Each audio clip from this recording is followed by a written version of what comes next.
Hello, I'm 7 First Alert meteorologist Hallie Vogel. As you know, we have those winter storm warnings running all the way into the early morning hours at 4 a.m. The heaviest snow will carry us through about midnight. We'll start to see the snow taper off, but of course the effects of this storm will linger through the day on Monday. And we've been calling it sort of that 1-2 punch. The snow initially, and then the bitter cold air that comes pouring in behind the system.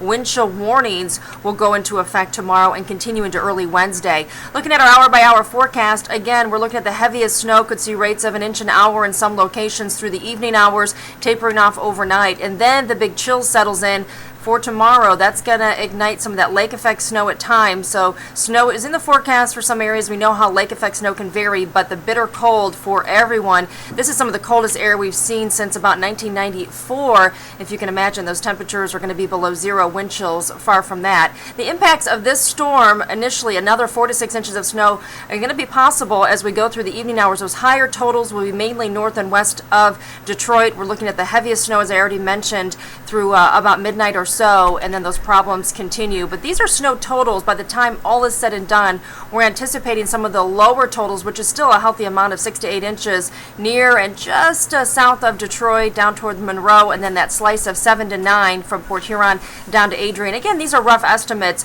The highest totals, though, you need to know are north and west of Detroit. And that's going to be a big, really big chunk of Metro Detroit. Now, our fast number, our first alert storm threat, is highest for snow totals and road conditions. We're not seeing much in the way of wind right now. That'll actually pick up on Monday, and the cold settles in too. So really, it's going to be trying to keep up with those road conditions. Now, temperatures sort of flip-flop through the overnight. We're going to drop down by daybreak in the teens.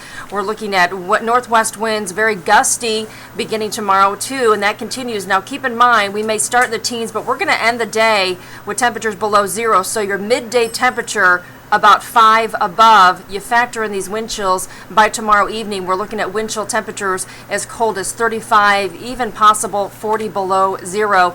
And if you look at those calculations on a wind chill chart, you can actually do damage to exposed skin in less than 15 minutes, 10 to 15 with wind chills like that. So please make sure you use caution if you're going to be outdoors. We're looking at possibly some of the coldest air we've seen, not only since 1994, but could be the top 5 2-day coldest time in Detroit. We'll take a look at that for Monday and Tuesday. We do recover by the end of the week, our temperatures in the 30s by next weekend. Well, thank you for clicking on WXYZ.com. Stay warm and stay safe.